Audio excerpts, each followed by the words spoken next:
I have had an experience which was not with such intensity, but I suppose I can say, yes, I have experienced a spontaneous rise of Kundalini, so I know that it's true. I have felt this expansion of consciousness where I was at one with the universe, and I could hear the sound of God, the AUM. I have experienced that. So it's not just an academic exercise. I'm talking about this. And what brought this on, in my case, was prayer. I just suddenly, it was an amazing experience, travelling through the ethers and having an intense vision of incredible shapes and colours, and suddenly I was out in the universe. I could see the galaxies, and there was only me. Nobody else existed except me. And I loved it. It was wonderful. I was so disappointed when it ended.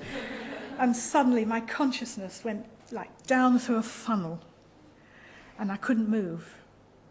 But I experienced the burning sensation up the spine, but it was like a cold flame.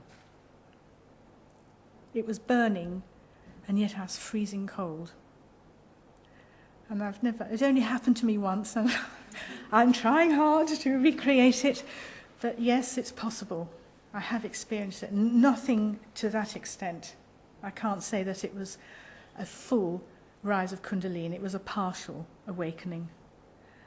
And yes, I can definitely say that it's possible for all of us. Yes, Andrew.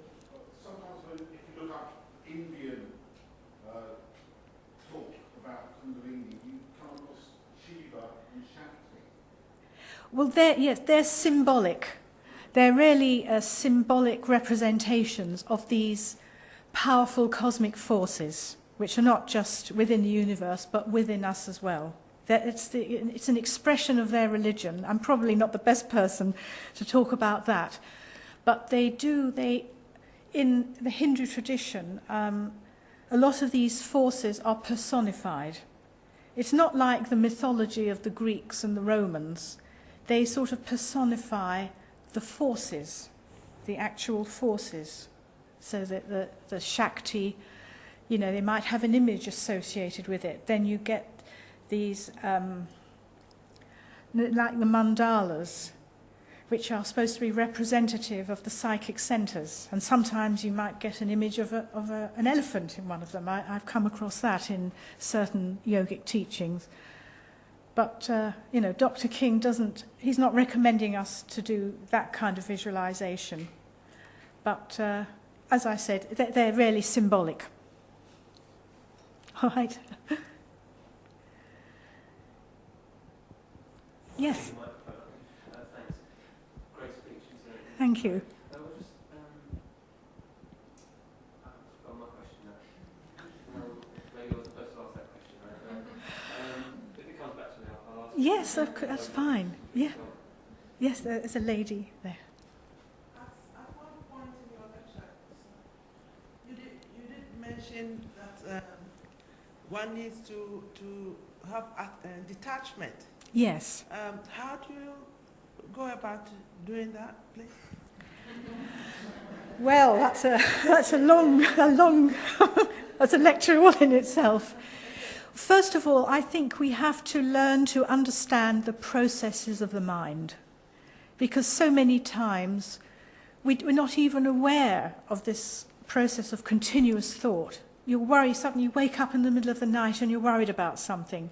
You have to learn to bring that under control. It's easier said than done, I know. But it's really the point that I'm trying to make, that we have to gradually learn to be detached from things. It's, the middle path. Pleasure and pain, in the end, it's the same thing. You're not affected emotionally by either. It's being able to control the emotions. I think this is one of the biggest lessons that we have to learn on this earth. Good or bad. You can be attached to joy. You want something to never end. But it's not the real spiritual, the inner joy that we're talking, that I'm talking about here, and that Dr. King was expressing, that when you open up the heart center, and you can see the passion in a rock. I mean, what an amazing experience that must have been.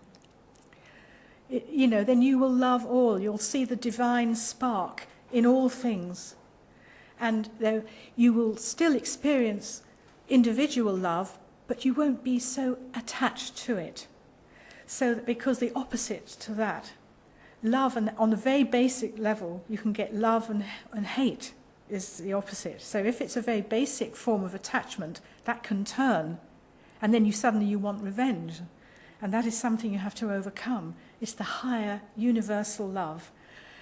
And when we can learn to control our thoughts, and there are exercises you can do, and in fact we have another book that Dr. King published with Richard, who's here, Realize You're in a Potential, and he's given us a series of different exercises which covers breathing exercise, pranayama, Kundalini breathing exercises, mantra, prayer, and visualization. It's all in a balanced way, designed for the person living in the West, together with karma yoga, and that is the path that he offers us today in the West.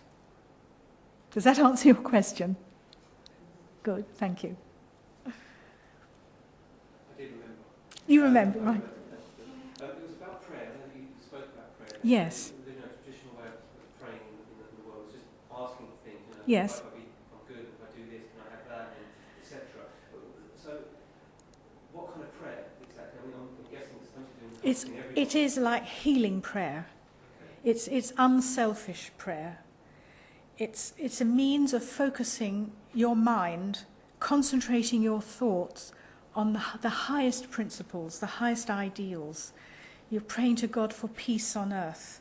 May the light flow through me so that it flows to the world, or you want to give absent healing. It's that kind of prayer. It's a manipulation of energy, and prayer is a very good way for us to focus our minds on one thing and keeping it at a higher level. So we have certain prayer rituals designed for that. May I say something? Yes. I think personally, that if we have a sense of gratitude and appreciation in our life that helps us detach. Absolutely. You're absolutely right. We should appreciate what we have. We should thank God for what we have. It's true.